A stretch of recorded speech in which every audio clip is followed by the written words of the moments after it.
Welcome back to Little Things or Big Things Education Podcast with K-Dub and T-Free. We're excited to have you here and introduce you to a conversation about the importance and how valuable relationships are with our students in our classrooms. We're going to cover topics like connection activities, relationships, how to use those relationships to encourage growth, sharing memories about teaching. Everything that we've done in our classrooms is all about relationships, and everything that we've done is completely replicable. Feel free to use, share, and adapt anything that we provide here. Absolutely. And quick bios again, just so you guys kind of know who we are and why we like to talk about what we talk about. My name is Tim Freeburg. I'm a high school math teacher out in Bowling Green, Kentucky right now. This is my 7th year of actually being in the classroom. I've got an additional 3 years working with a group called Challenge Day, where I facilitated workshops, social emotional learning with middle school and high school kids all across the country. And then I also private tutor and have done some coaching along the way. I am in Portland as a social studies teacher. This is my 10th year of teaching and 20 years of coaching to go with that as well. Nice. And if you guys are loving what you're hearing here, we would love to invite you to join us into our live monthly group. We're calling it the Teacher's Vault now. You can check that out at peakstatemathematics.com. And you can join us there for access to a lot of our teacher content that we're going to post that we actually use in our classroom. Like I actually post geometry lessons and things like that, as well as we're going to invite you in on a live group where we're going to go into deep dives on some of the latest research in science behind connections with your students in your classroom. Now, without any further ado, let's get started with this week's episode.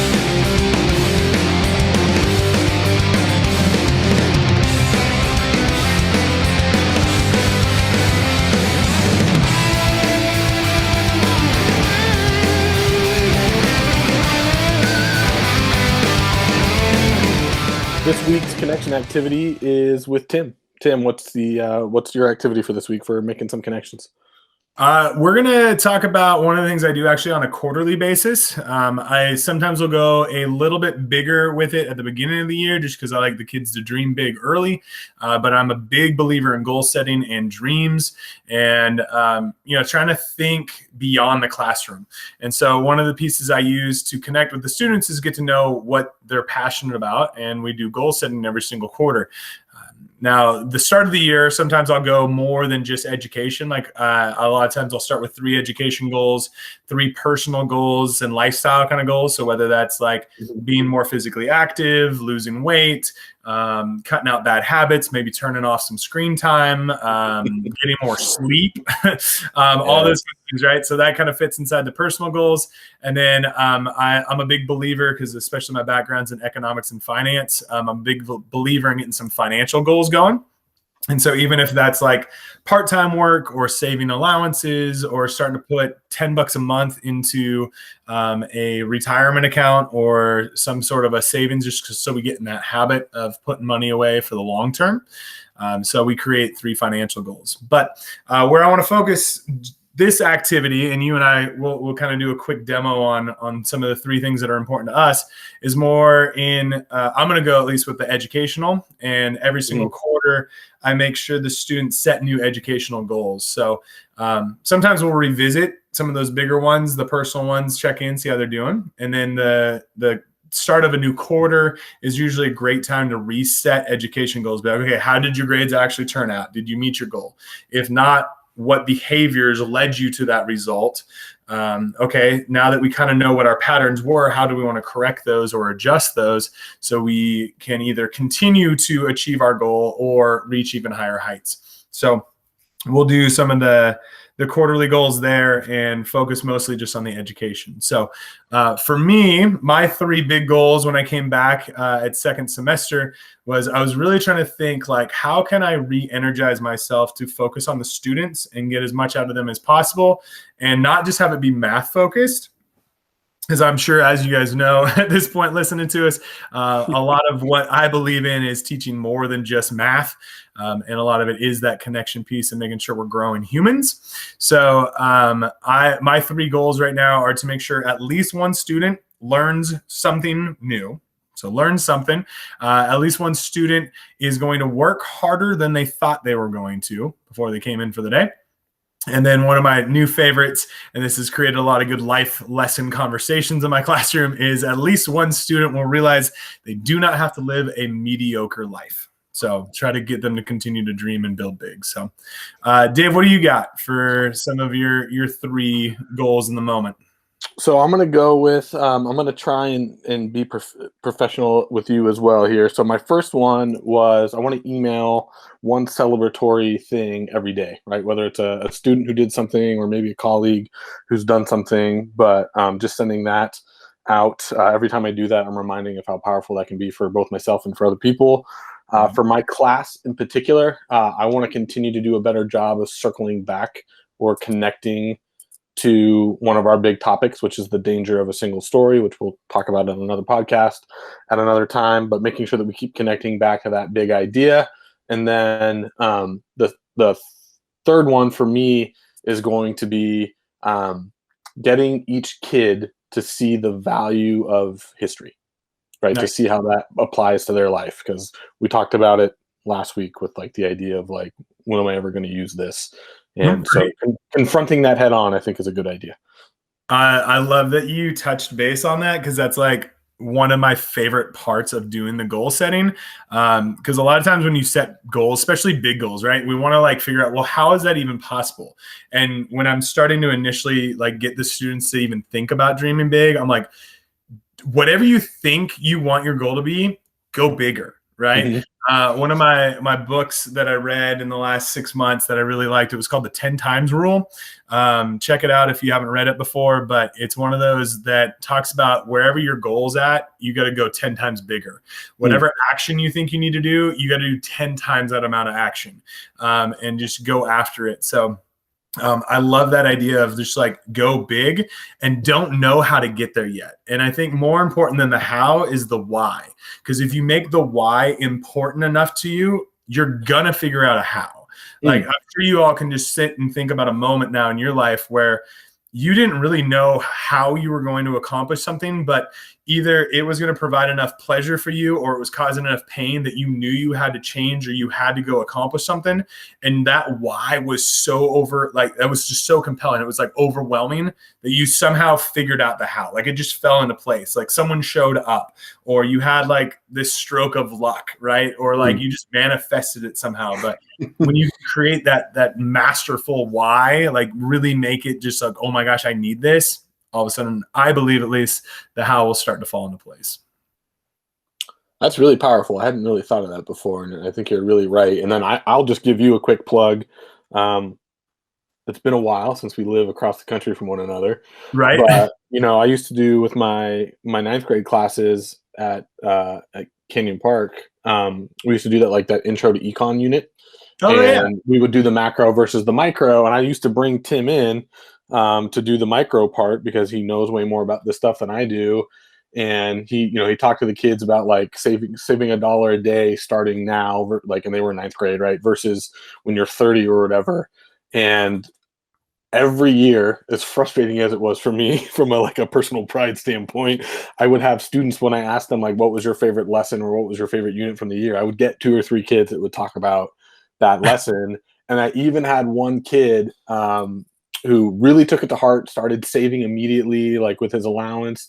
And I can't remember the numbers now because I'm not a numbers person, but this kid actually reached out to me after I'd already left the district because he graduated like 3 years ago from high school. But he told me how much money he had saved up because he kept doing that for the full 4 years of the high school that he had gotten that from. So the strategy that you use with the goal setting and the focusing on the financial stuff works. Awesome. I love that. Thanks for sharing that. Yeah, that was a fun unit. Maybe that'll be our free unit we kind of share with people. I'll toss out some of the stuff I would put together and encourage you to have the students actually trade real life stocks with a fake portfolio through MarketWatch. Yep, MarketWatch was great. The kids love that. That was a fun game. And actually, at the moment of this recording, this is a crazy time to jump in the market. I don't know if you guys have seen what's going on in the news right now with Reddit and GameStop and AMC, but like people are starting to really cause some chaos with big hedge funds. And it's a lot of it's because you have access to things like Robinhood now, where you can buy partial shares. So like now's a great time to get in the market, get in the game. At least you used to be able to buy partial shares. It's just, yeah, it's crazy. So anyways, before I go on a tangent about econ, that should be a whole other finance podcast or something. That'd be fun for me just to go rant on for my own personal benefits. But yeah, so that's my connection activity. I love connecting with the kids, getting to know the goals. Where I circle this back to reconnect it with them later in the quarter is usually about the midterm. I kind of check in, be like, hey, are we on track to meet our goals? That kind of a thing. And we do one-on-one grade meetings. Used to be much easier when we were all in person. But yeah, I'd have them come up. We'd check in. Okay, are you doing the things that you said were your action steps? Is your why still important, or has this faded off and now your actions have slipped as well? And we just kind of like rehash some of that, and it allows me to really connect with the kids. So encourage you all to do it. Well, I got a couple of follow-up questions for how you do this, because this was actually something that you told me about that I'm going to try with my new batch of students this semester. So these questions are very much selfish on my part. I want to know how to do this correctly. So first of all, like, what pre-teaching do you do? Do you talk, I mean, I know you talked about the how versus the why concept being really important, and that makes a ton of sense. Like, do you talk about SMART goals? Do you talk about, you talked about like the 10 times thing. What else do you preload for them before they start actually putting their goals down the first time? It depends on what book I read recently. It depends on what workshop I've gone to, what's fresh in my mind. Cause, like almost every self-help, every seminar, everything I've ever attended or read, it has a different variation of goals. But again, like all of them center on this idea of creating a why. And so I do really try to harp on you got to understand why you're doing it, because if you don't know why, you're not going to. And then I use that as a little bit of a tie-in piece as to why math is important, why passing this class is important. And, you know, like if you don't think passing this class is important, you're not going to pass this class. Right. Yeah. And sure enough, most of the students that are like, I don't know why I'm in this class, they end up exactly where we talked about at the start of the year. Yeah. I'm like, that's a self-fulfilling prophecy. Come on, buddy, find your why. So, so sometimes I'll do SMART goals. I've done that one in the past. I've talked about the 10 times rules to get them to dream big. There's Tony Robbins has an RPM one that he talks about, which I'm going to totally blank on the acronym now, but it's like reason. Basically it's the reason, the why, right? Like that's the start of it, and then like the next part is the meaning behind it, like what are you doing, kind of a thing. I'm totally butchering it. Look up Tony Robbins RPM, you're gonna find it. Okay. But his whole thing, right, is again like accelerate your goal setting by actually having whys behind it, and then taking massive. Oh, that's what it is. M, I think, is massive action. What are your massive action steps? And then the P, I believe, is like the plan or purpose or something like that. So, anyways, I'm sure I just butchered it. So, and then I'll use, what's the other one? Well, let me pause you there though, because that's enough information for me at least to get started with the goal. I'm going to pick out that dream big thing that you talked about. Might be the one that I read about more. How much modeling do you do? I know we talked about modeling in our last episode. Do you share your goals with your students as they're making their own, or how does that work? Yeah, for sure. I share with them in class when I'm talking about dreams and goals and going big. And then also, again, because I'm like a big Google Forms kind of person, especially because we're a Google school, I have a form that has like, what's your primary goal? Okay, what's your why? And like underneath each like topic in there and each question that's asked, like you can do the details or description, and I'll put example, here's my goal for this, blah, blah, blah, blah. Okay. Example, here's my action step, blah, blah, blah, blah, blah. So I like give that, and I actually do like the legit goal setting myself when I'm building that form, and I will change it from year to year for whatever's relevant for me. And again, just like we talked about last week with the role modeling, it further shows them that, you know, I'm doing the work. And when I work hard, I expect them to work hard, that kind of a thing. So sweet. And then my last question, you had mentioned something when you were talking about like your check-ins about like, did you change your behavior? What behavior needs to change? Do you have them like formally set up like a tracking system? I'm just thinking like I'm focused on some weight loss stuff right now, right? And one of the key things that everybody says is like track everything that you eat. Are you setting them up on like a tracker system for the behavior, for the sleep, or for whatever, or are you just kind of having them think about their own process as they go? And that's not so I'm much not. criticism, it's just a question of how in depth you're going. I'm not, but that's brilliant. Yes. I mean, obviously, in order to measure, what is it? To like measure something or to, man, I'm just blanking on all the fun little one-liners right now. But it's basically like in order to like see if something's working, you've got to be able to take the measurements. You got to actually track it. You got to build your Excel spreadsheet, if you will. No, I don't build that for them. I encourage them to do some of their own tracking. That's kind of what I meant. Yeah. I do a lot of modeling, and I don't follow through on that. So great. Well, I mean, it sounded like you follow through in terms of like the check-in and at the quarter and all that stuff. I just wasn't sure whether or not you were giving them the push to track, which it sounds like you are. You're just not giving them the paperwork to do it, which right. Let's be honest, that would be probably a limited return on investment for you, but. I mean, it would be me basically derailing from teaching math even further and making sure that I'm like developing the greatestness out of this human possible, which I was actually going a quick little side piece here when I was talking with my students in class today. I was like, hey, remember when we had 5 days a week together instead of 2? I was like, I used to be able to do mindful Mondays and financial Fridays every single week, and I could still teach you 3.5 days of beautiful content. And like we still got all the same material done, and I taught you how to breathe correctly. I taught you how to clear your mind so you didn't stress out on your test, and I taught you how to do stuff with money. And they're like, oh, yeah, we're only going to school 2 days a week now, so I'll send you old videos from last year. I recorded back then too, before COVID. Perfect. Got to do something. So funny. That feels like a perfect segue into this week's main idea, which is like, what the hell are we doing here? Why is school important? Why are we here, Dave?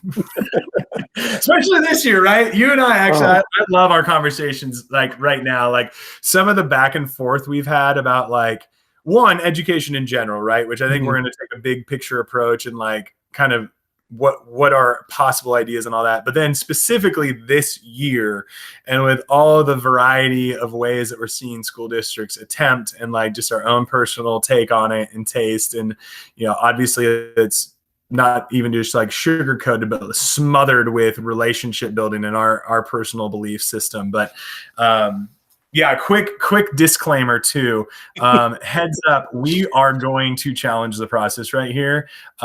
I'm almost 100% certain somebody is going to be upset about something I say today. So we would love to hear from you, including me. Yeah, we would. Yeah, Dave and I have already talked about this. We have not had this full conversation. We're like, there's going to be things we agree with each other, and there's going to be things that we're like, you are so off base. Where are you coming from? So super pumped and excited to have the conversation just between the two of us and disagree. But I also know somebody's going to disagree with what we say. And we'd love for you to share your comments, reach out to us. You can email us. You can, send us whatever form of communication you would like. And we'll listen to it. And we can even respond to it if you want, or just give us your 2 cents. That's okay. We all have our own personal beliefs. And here we go. Awesome. Well, I like the first thing that you put in the note. It's cracking me up when I read it. You put the like, are we trying to create assembly line workers? It was funny, right? Because we weren't talking when we first put the document together.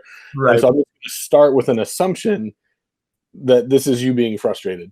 Oh, no. This is me, like real life. This is like, I believe, and this is what I was told as a teacher, like, and how we're changing education today, that one of the main models that was built for education was to create assembly line workers, right? Like we needed more people to work in the factories, and we legit were teaching people to do a very specific task over and over and over and over and over again, and give minimum pushback, and just, you're in a job for 30, 35 years, you get your pension, you retire, and you die at age 68, 3 years after you got your pension, right?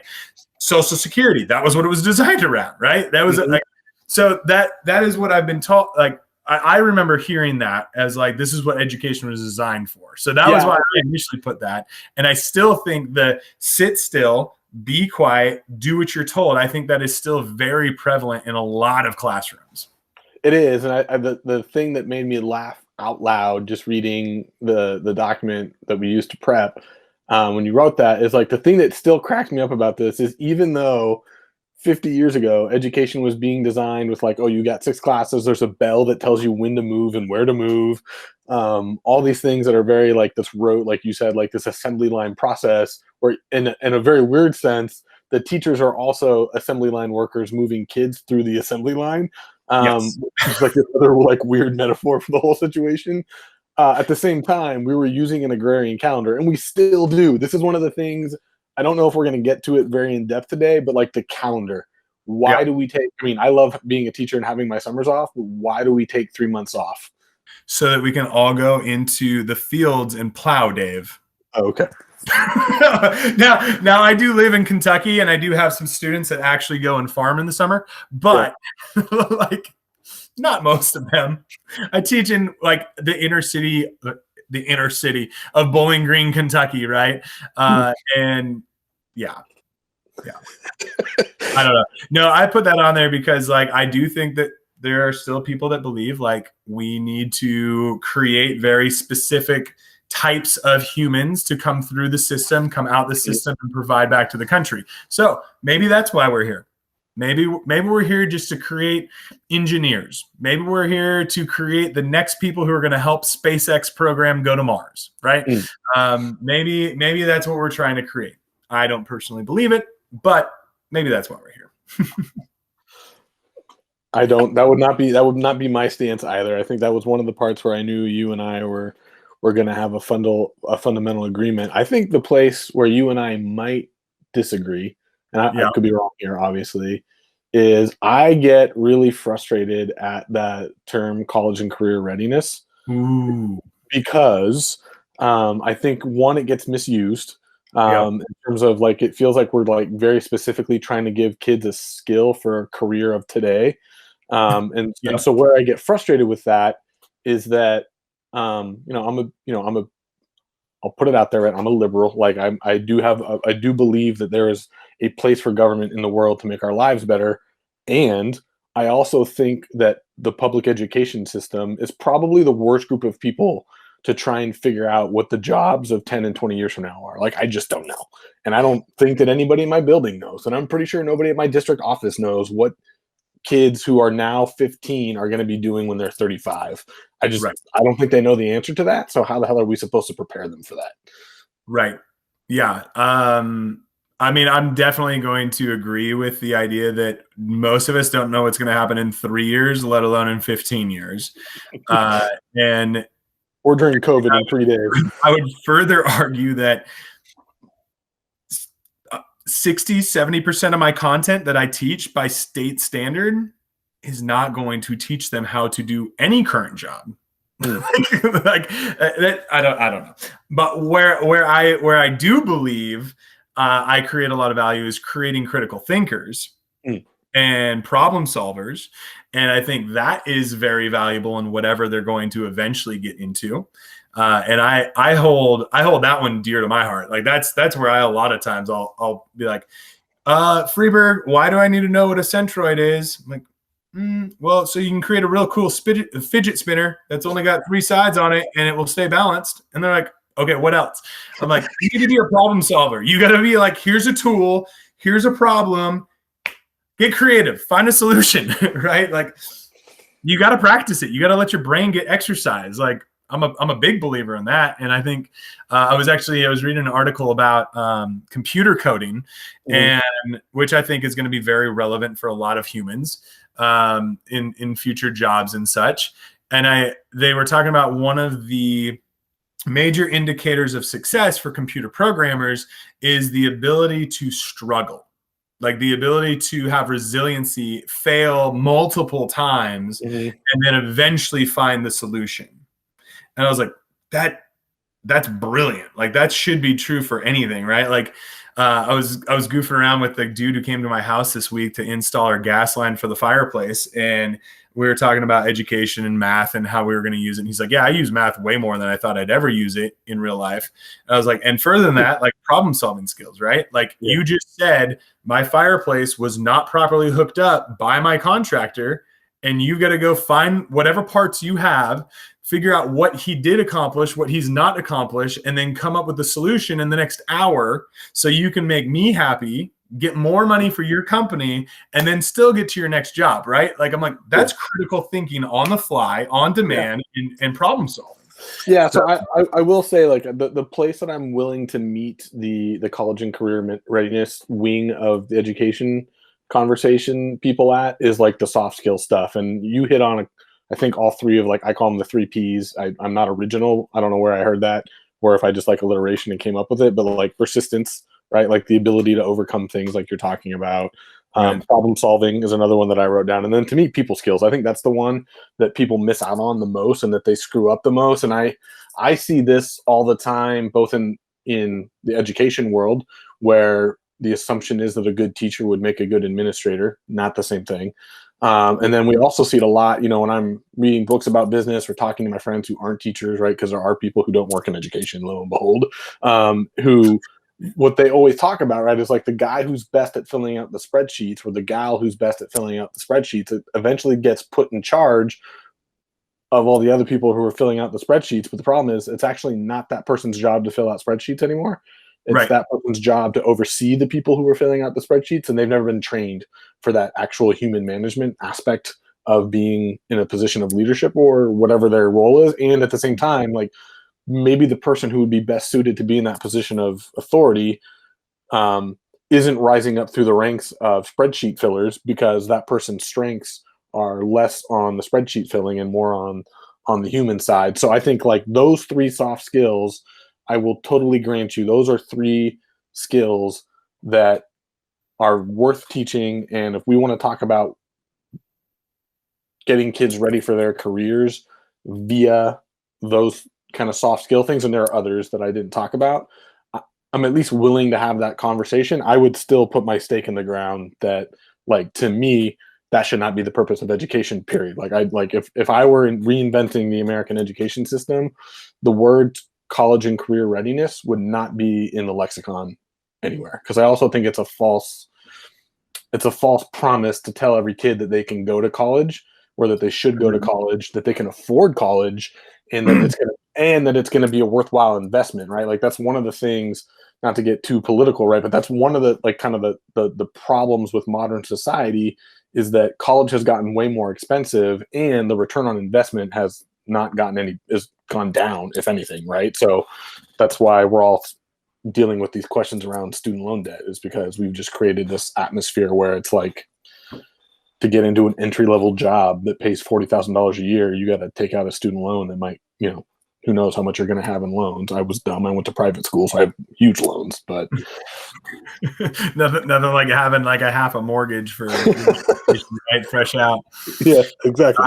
No, I like that you touched on the idea that college, the way we say college and career readiness, especially depending on what school you're in, because I've worked at districts where the expectation is every student goes to college. And if we as teachers don't get them to college, we failed. And I'm like, not every single one of my students, one, wants to go, and 2, needs to go based on what's their drivers, what their passion is around, right?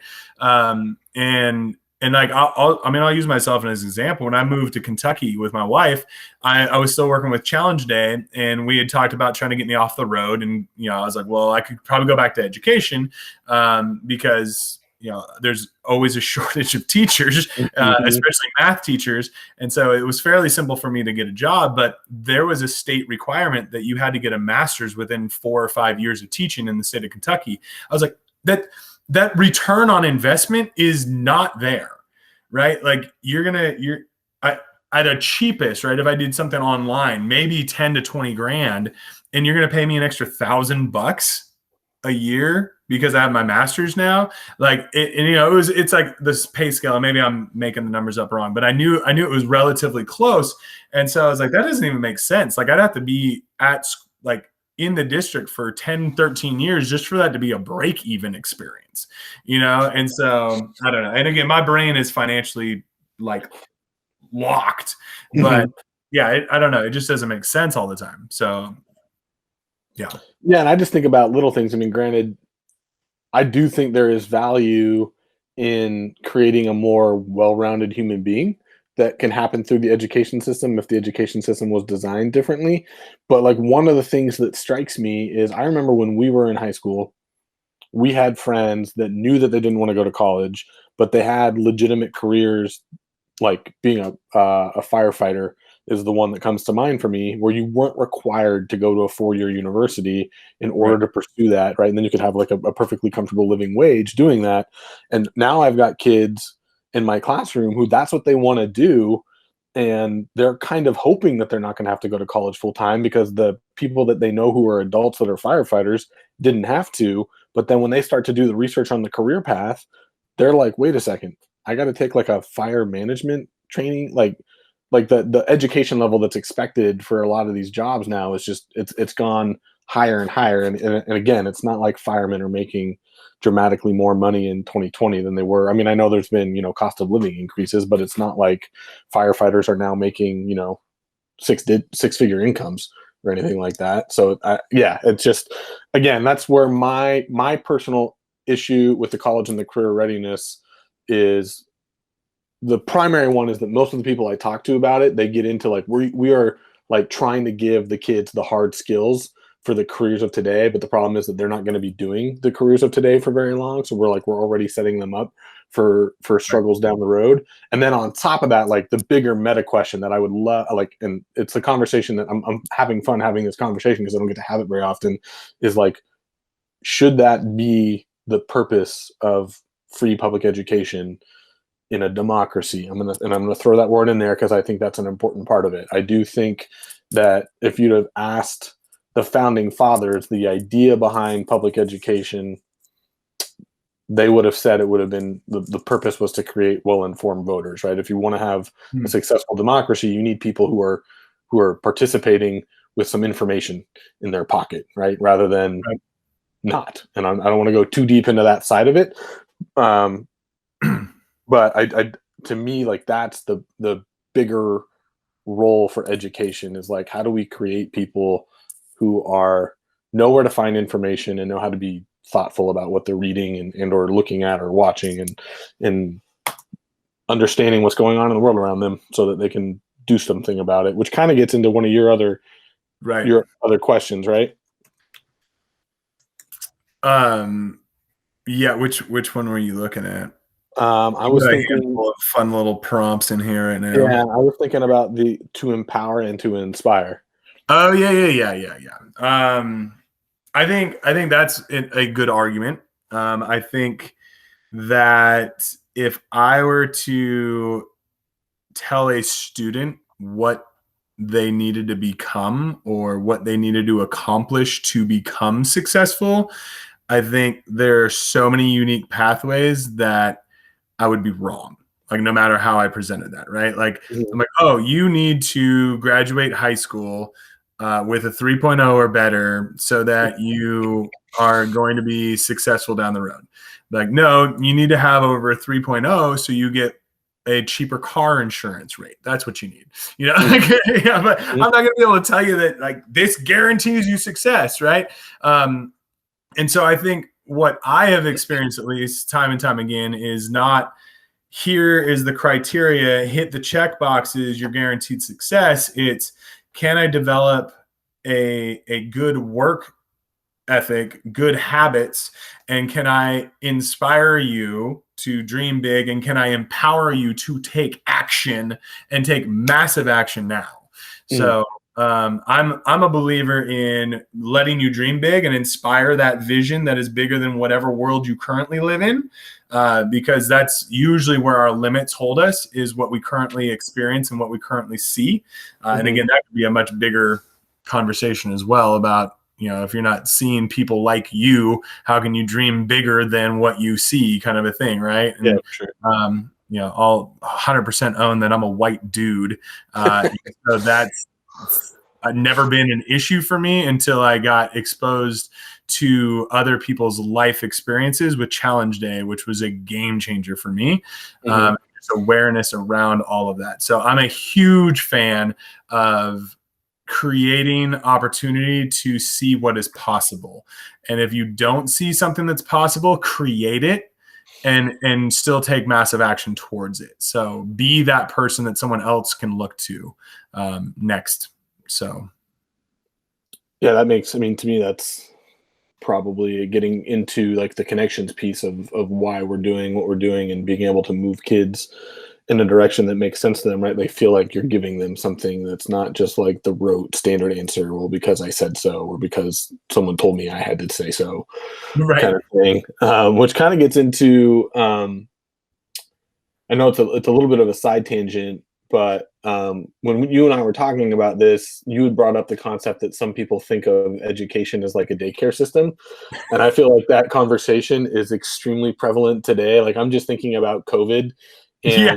and the push to get students in the building. And I'm I'll be the first one to say, right, like, hey, there are clearly some social emotional issues with students not being in the classroom, right? Like that, absolutely, that's an issue. It's a serious issue. It's not one that we should take lightly. Like there are kids suffering from stress and anxiety and a whole host of mental health issues as a result of the isolation of quarantine.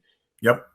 And that does not mean that the solution to the answer is like, where the solution to the problem is to just stick kids into a building and hope that everybody comes out healthy, right? Because like the idea that like, well, I have to work, so I need my kid to be somewhere else while I work. It's valid, but if that's the sole purpose of education, that would explain why we don't get paid very much, right? And I don't want to turn this into teachers are underpaid podcast, but like if you're just viewing me as daycare to keep your kid out of your hair while you go make money, right. that doesn't surprise me, right? That you would then not think of what I'm doing as particularly valuable. Well, exactly. And that rubs off on the student, right? And I see this all the time where students come in and they're like, I don't know why I'm here. Like, let me go get a job.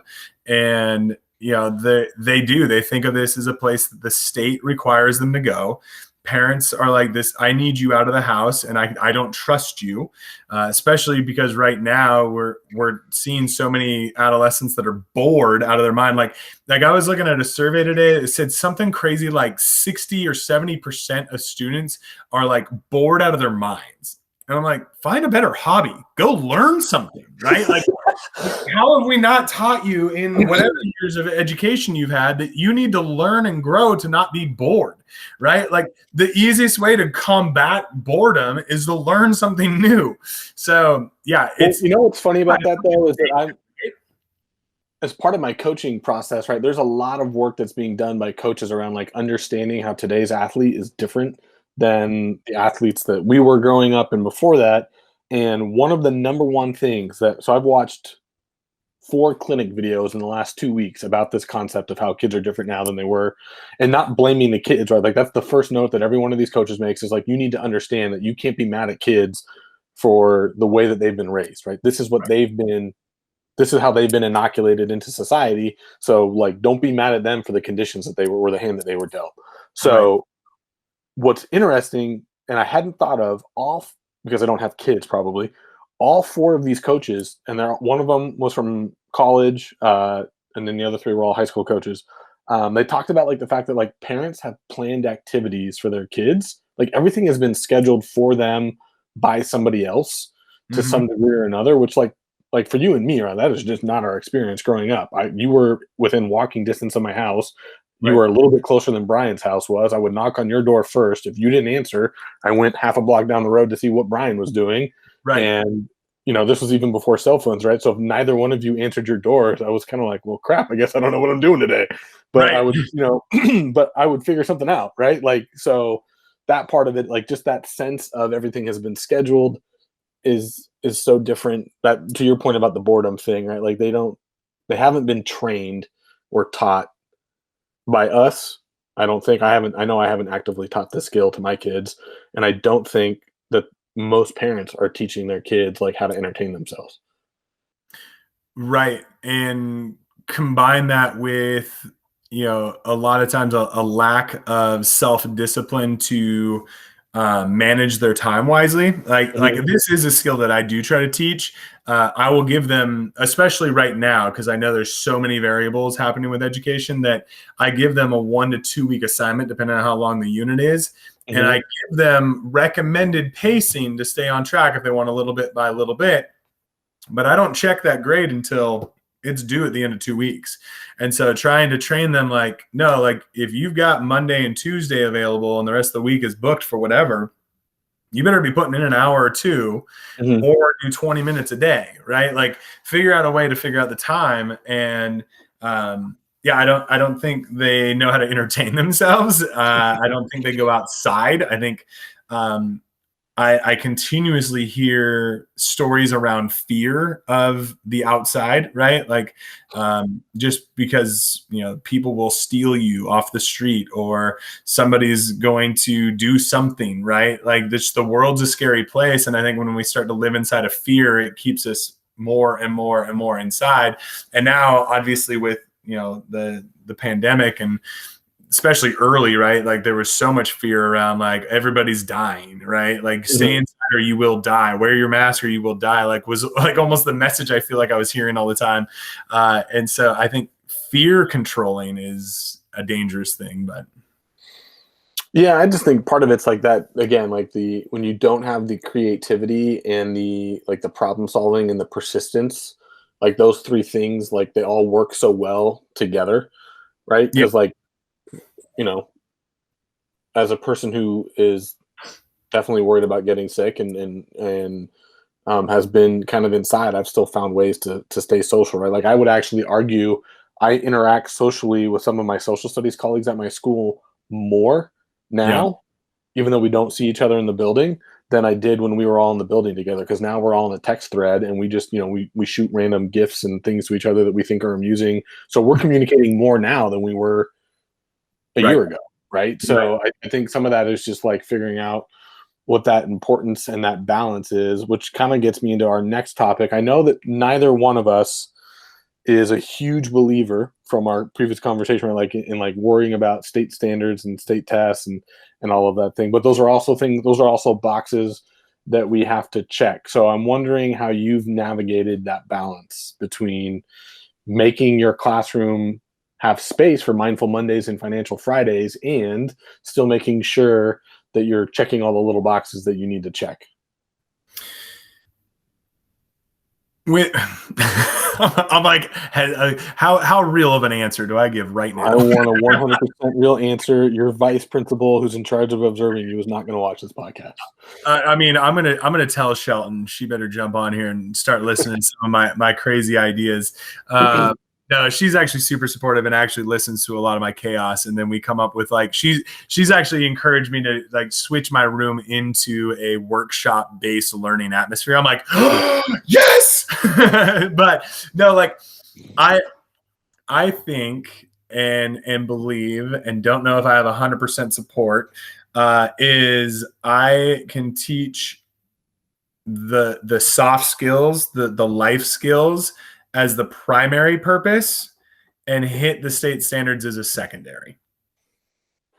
I think that if my students understand how to critically think, how to problem solve, how to take massive action, how to create, grit, to grind, to put in that work ethic, to be tenacious, if you will, to go after stuff with passion, that no matter what they end up doing, they'll be like, oh yeah, he taught me some craziness, and I'm pretty sure the centroid is the balancing point of a triangle.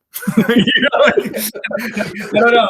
If I make it entertaining enough and I put the primary focus on these life skills, that there's meaning in my lesson, and then that meaning just accidentally drips over onto the state standard, they get linked. right? And your brain doesn't know the difference between them. They're connected.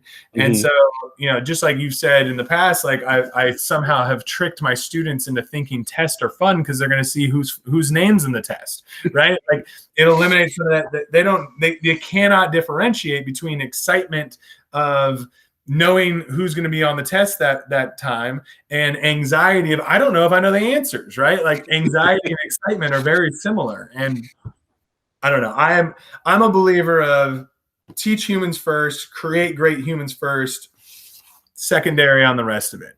But I think that. Well, yeah. I was interested in your answer though, right? Because I think part of it is just math is different with the standards versus social studies. I think math is different from my outside observation with the way that you get held to those, right? Because I think there is a general feeling, and maybe this is just me being an angsty social studies teacher, of people like seeing the value in math, but they don't know if they see the value in social studies all the time. Because math is closer to the hard skills, like because of the engineering and all the practical applications. But what you spoke to right there is something that I think is really important. And I don't remember where I got the language from, so I apologize. It was probably Jody McVitie, who I think I've talked about before with like positive discipline is like her catchphrase, and we used her a lot in the North Shore School District for a lot of stuff. But the idea of like filling your bucket and focusing on the things that fill your bucket and like do the things that you have to do in order to stay employed or to stay in the good graces of your employer. right. Like do that when you have to, or do your best. And I'm a social studies teacher and I'm a poli-sci major, so I know how to wordsmith my way into we addressed that. This is how we addressed it, right? Like even though I wasn't at all trying to address the standard, and I don't care who hears that. So right, like I can just word salad my way into like no, we talked about that. So for me, it's like that's the goal, right? It's like I need to fill my bucket with the things that are rewarding to me about both being a teacher, like why am I teaching, right? Like we're talking about why public education, but that feeds into our why of like, I mean, that's why we're doing this podcast for this series is like if you don't understand your idea of what education is about, you can't really understand why the relationships are important to that. And so that's what I always circle back to. It's like, what am I doing in today's lesson or in this unit that I'm planning that's going to be something that I'm going to find exciting, that my students are going to enjoy, that's going to create an opportunity for the connections that I want to build. And then if I happen to bump into a standard in the process, great.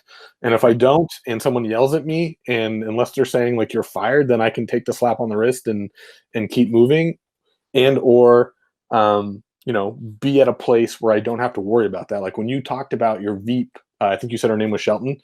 Like not only not being an obstacle in the way that you want to do things, but actually being a partner and trying to help you do what you do and make it something that's even more powerful for your kids. That is so awesome. And what that kind of reminds me of, I saw this quote the other day that said, the grass is greener where you water it.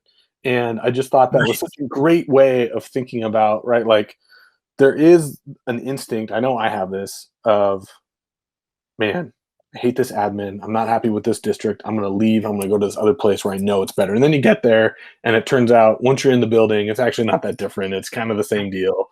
And so then like what I've shifted to is like, let's put more energy. And this is me talking to myself, right? My new self-talk has been, let's put more energy into making this place the place that I want it to be, right? And pushing back against the admin who isn't behaving like your admin is, and I don't have to deal with that, right? Like we have a really great principal who's very student-centered. I'm very appreciative of how he runs our school, but right, like historically that hasn't been the case for us. And so like we're in another unique opportunity moment with our school, right? We're going to be going back to in-person instruction at some point. I don't know when. But when we do, like, hey, let's restart, since literally if we wait till next year to start our school, half of the students, all the 9th graders and 10th graders in our school will be new to our building.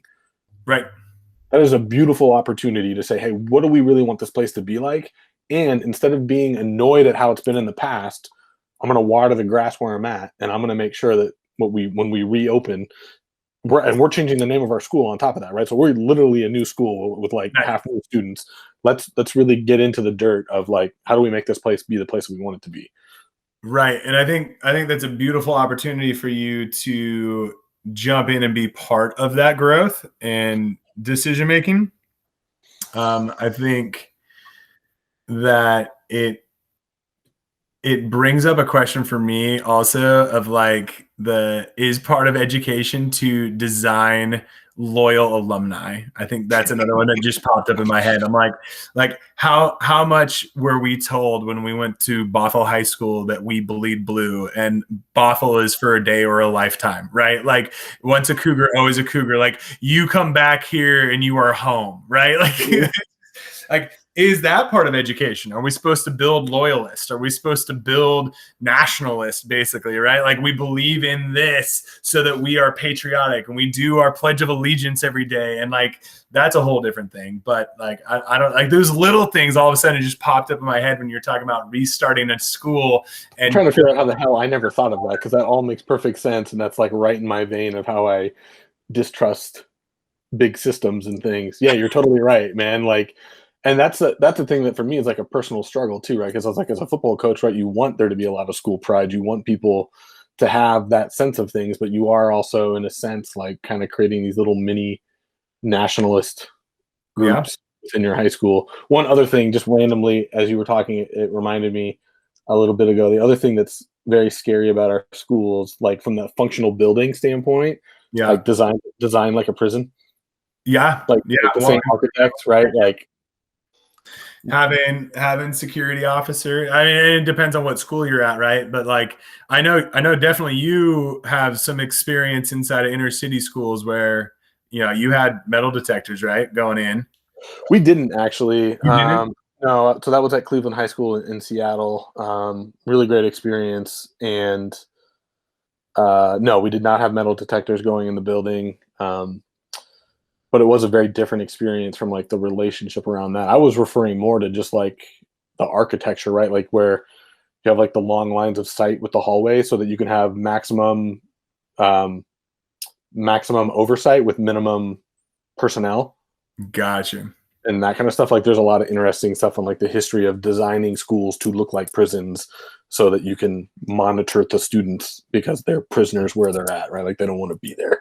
Right. And that makes me think, and I know you're going to have fun and run with this one a little bit. This makes me think, because I did actually work for 3 months at a middle school that had metal detectors and like multiple full-time security officers. Was an inner city magnet school. So you had inner city schools from very low socioeconomics, a lot of times single parent households, a lot of incarceration, a lot of drug and alcohol, a lot of all of it. And then you also had students that were being, you know, carpooled in or bussed in from very affluent areas to take the upper level honors classes.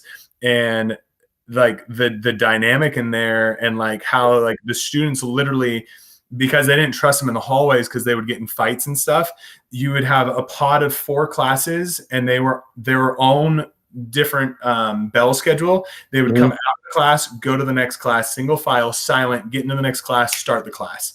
When they would go to the cafeteria, they got escorted by down to I would escort my students every single day to the cafeteria. If they were talking, they were getting yelled at, they were being told they're disrespectful. Like I was like, this is intense. And like one word for it. Like, how does this play out long term? And like with Challenge Day, when I was doing Challenge Day, I worked in a couple of schools where we went through metal detectors and kids were getting screamed and yelled at. And it was a middle school again. And this is the most out of control group I ever worked with in that experience. And I have some coworkers that have been through something similar. But like the kids basically tried to just take over. They zero respect for the adults. The adults had zero respect for the students. They basically were like demeaning them and like screaming and yelling. And like, they're like, this is what your life's going to be like. We're setting you up. Like literally they're like, you're getting ready to go into prison. Actually, I wrote this one down because it made me think of this one, was that just moving the kids through the system to put them in the system. And I adamantly hate this one. But I've seen it. I've talked with teachers that they believe, for whatever, I don't know why they're in education personally, but they believe that they are just getting the kid through the motions and they're going to go and be part of the system. And it blows my mind. And it's true in different parts of our country. For sure. So I'm going to pause because that is one, like you're right. I could probably talk about that. I could get on a soapbox and talk about what you just said for a couple of hours, probably, if given the runway. I won't. I mean, we can rant. We'll just make this into 2 episodes. No, that's okay. I don't think that's probably healthy or something that people want to listen to right now.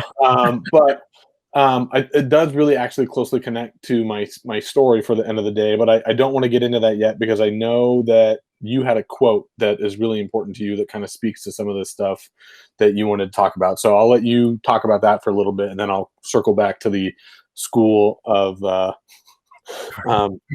putting them through the system so that they can get into another system. Right. No. And this is something that you and I were talking about earlier today. And I believe in, the meaning of life is the meaning you give it.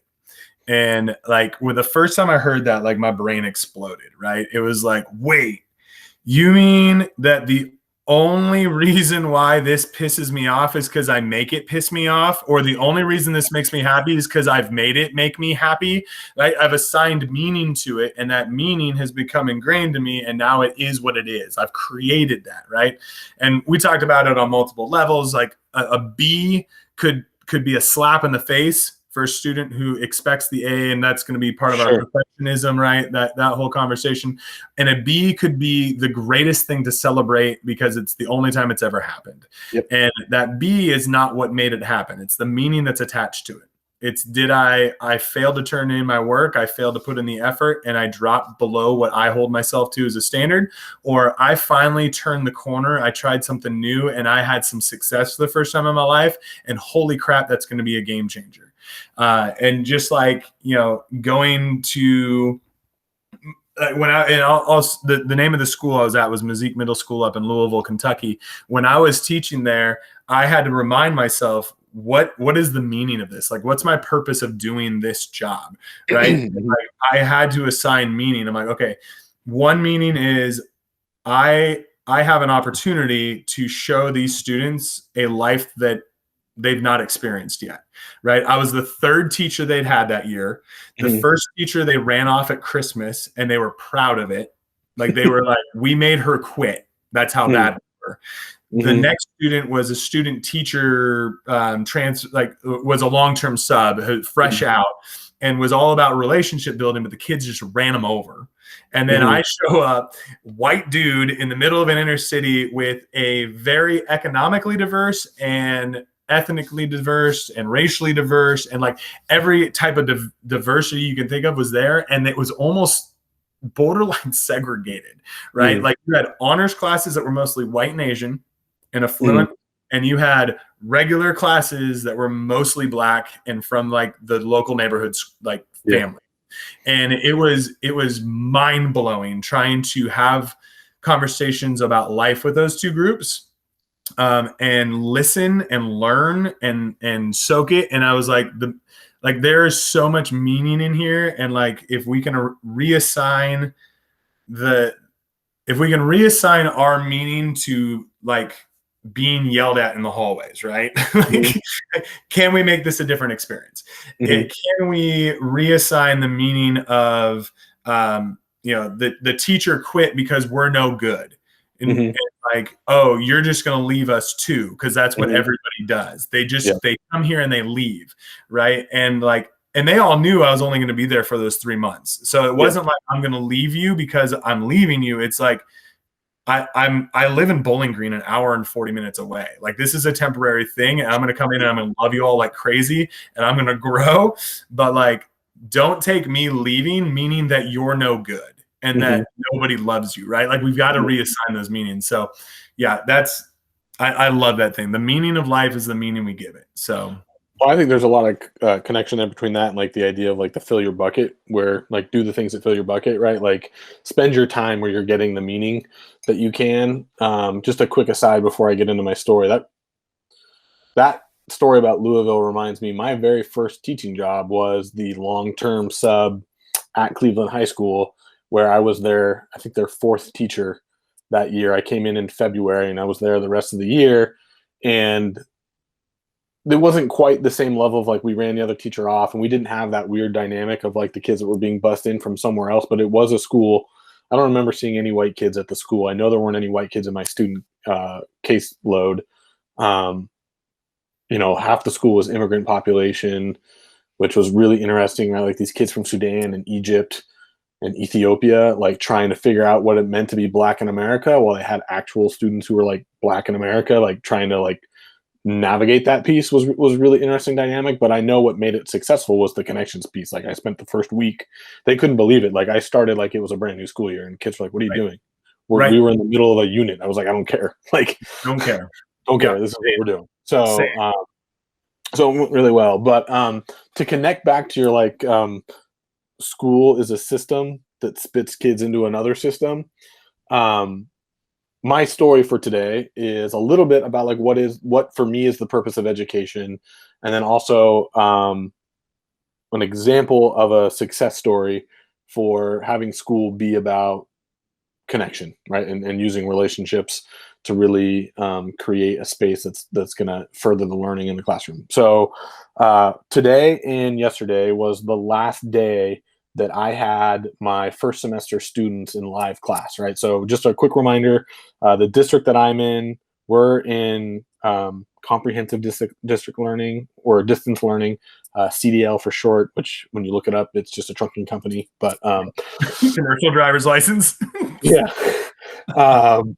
So anyways, like, so we're in CDL, right? So we took what used to be an 8 subject schedule that the kids had all 8 of those classes for a year, and said, you're going to do 4 of those classes for a semester, and we're going to condense all that learning into one semester instead of into a year. And so today was the last day, or yesterday was the last day for those students, right? And so what was weird to me about that, and I was trying to wrap my head around for about 2 weeks, was I'm never going to see these kids again unless they like make the choice to come see me, right? Like once we're in person again. Or I actually had a couple of students yesterday and today request like, hey, can we do like a check-in on one of our asynchronous days, like where we can all come revisit with each other, right? It's like, yeah, sure, absolutely, I'll set that up. But like I hadn't thought of that. So like I'm not going to see these guys again. Like they're done. They've accomplished something, right? They have finished a complete year of modern world history content in addition to 3 other classes. Yep. And then on top of that, to me, I thought it was really important to reward the persistence that they'd shown, because they were doing this at a time when all 4 of their teachers were trying to figure out how the hell to do this. And so like I know for a fact that the first 3 to 4 weeks of my classroom, I was trying new things. I was failing with new things. I was tripping over them. I was like, I probably like the best metaphor for the first 3 weeks of my class year was the kid whose shoelaces got tied together and he didn't know it because the bully was the one who did it, right? And so I'd like start running and just whack. Oh, I fell down. Yeah. Or like for me trying to learn how to snowboarding, like, oh, I'm doing great. And then I didn't even realize I caught an edge and all of a sudden my ass is up in the air and my face is in the snow. Like I didn't even know that I had screwed up, and there I was totally screwed up. So like they persisted through all of that. And we had, at least in our 2 classes, we had a really special experience. All of the students really agreed that like this was like one of their favorite, if not their favorite class of the semester, and all the things that we went through together. So I wanted to honor that. And so what we did was a ceremony, kind of like a commencement ceremony, like you would do at the end of like college or graduating high school. So the first thing I had them do for my story, and this is like, if you want to understand how I was able to leverage the connections, I got 29 students today to watch an origami video on how to make a paper hat. Usually about half my students have their cameras on. Today I got pretty much all my students to have their cameras on while we were doing this. I had to beg and barter, but they did it. So they made these little hats. We all put them on. I'll put mine on now to kind of be in unity with them on top of my other hat here. They're a little small. So we did that. And then I turned on a video, and I would highly recommend to, oh, there goes my hat. I would highly recommend to anybody who can find this. It's really easy. Donovan Livingston has a speech that he gave at the graduation for the Harvard School of Education in 2016. He does it in spoken word. It's really powerful. He starts with a quote about how like education is like the great equalizer. And then he talks, he's black. And so he talks about like, well, when that speech was given, people who look like me, depending on where they lived, it was against the law for them to be able to read. It was against the law for them to go to school. He has another quote in there that talks about the idea of calling education the key to success, but y'all keep changing the locks. And just speaking to that idea of like who the system has been set up for and who it hasn't been set up for, being aware of that. And then the line that really stuck, there's multiple really just like great lines, but the line that really stuck with me and the reason I chose the speech is about 3.5 minutes into the speech, maybe 4 minutes into a 5.5 minute speech. He says, education is no equalizer. Rather, it is the sleet that precedes the American dream. So wake up and raise your voice. And so for me, the reason I chose that video for our closing ceremony is the big thing that I wanted to teach my students, or the two big things that I really wanted to hone my students in on, is the danger of a single story, which is like what happens when you only see something through one person's lens. And there are a million examples of this, but for those of you who are Karate Kid fans, if you haven't watched Cobra Kai, you got to, because that's a perfect example of what it looks like to see a story through another lens and have some empathy for the person on the other end of the story. So that's number one.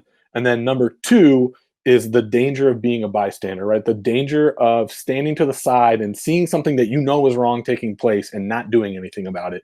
And in conjunction with that, we talk about the idea of history being circular or linear, and getting my students to understand that it only becomes linear when people pay attention to what they're looking at and then speak up when they see something that's not right. And so did we have a great moment where 25 students on a Zoom call made an origami hat, watched the video, got excited about the video because the guy in the speech said, like, I want some snaps, I want people to clap, I want people to speak. My kids followed his instructions. And then when the video was over, we all threw our hats up in the air and said, hey, we are done with modern world history for this year. We're all awesome. And then we logged out and said goodbye, right? So the connection of all of that, but again, getting to the point of what should education be all about. I'm just a social studies teacher in Portland, but my perspective is that our job as teachers is to give students the confidence to raise their voices, speak up for who they are and what they believe in, and take that forth into the world. And I think if they do that, the thing that always gives me hope about our world is our kids, right? Like, I get really frustrated sometimes with what's going on in our world, but our kids, my kids in class, are always the thing that give me a little bit of hope. So trying to just give them that strength to keep moving on, that's what education is for. I love it. I'm not even gonna try to like throw something on the end of that, because like you just like mic drop, hat throw moment there. Love it. So I just want to say thanks for having the conversation, because you and I did not plan that all the way through, and we didn't know where it was going to really run with this. Thank everybody for sticking with us. I think we went over an hour. We apologize. We'll see if we can keep one of these podcasts in the 40-minute to 60-minute range. Yes, we need to get an editor. I mean, I could edit, but I love that it's raw, and we do this in a single take, and I think that's part of our style. And I think running with it is another part of role modeling, right? And we do that in our classroom every day. Like, we don't get to stop in the middle of our lesson and say, hold up, let me go back and try that again, right? Like, I did it again in my class today. I made a mistake, and I stopped, and I walked away from the board. I said, hey, I made a mistake. Go find it. You know? And I think with this conversation in particular, like, we usually do, like, to peel back the curtain a little bit, right? Like, we do plan the podcast quite a bit, but like this one, we intentionally, or at least I intentionally, like, didn't really put a lot into, like, I thought about it a lot all week because I'm always thinking about these things anyways, and I knew we were going to have this conversation, but I didn't want to know what you were going to say, because I wanted to have like an actual conversation where there was going to be some room to grow myself and to really think through without like planning my next comment. I really wanted to have a chance to just listen to your perspective, and then also figure out where we were on things. And I guess I'm not super surprised that we agree for the most part on all of this stuff. We did not disagree much at all, did we? Yeah, I really thought you were going to give me a little more pushback on the college and career readiness. That is my single story of all math teachers, is that they all think that college and career readiness is an important part of education. And maybe it's because before I became a teacher, I sold investments in insurance, and I have a slightly different perspective, and I continue to go to like personal growth workshops and those things. And like, listen to technology and read like the Google forum on like what businesses are looking for. I'm like, none of that is in our current curriculum. Like career readiness, that's a myth, right? Like, the only thing that's gonna make you career ready, like literally the only thing I see over and over again is exactly what you finished with. Have your voice, use your voice, right? And be creative. Like you gotta be a problem solver. You gotta be creative, and you gotta speak up, and you gotta believe in your heart, right? And we'll talk about this in another episode, the heart intelligence piece. That you know what is right. And I love that you spoke to the idea that the bystander, right, like is like equally part of the problem, right? Like when you see something wrong, say something, right? There was something we talked about in Challenge Day where to stay silent is to side with the oppressor. And the idea that if you don't speak up against it, you're silently saying it's okay to treat other people that way. Like, oh, I won't do it, but like it's not me, like, so I love that you spoke to that.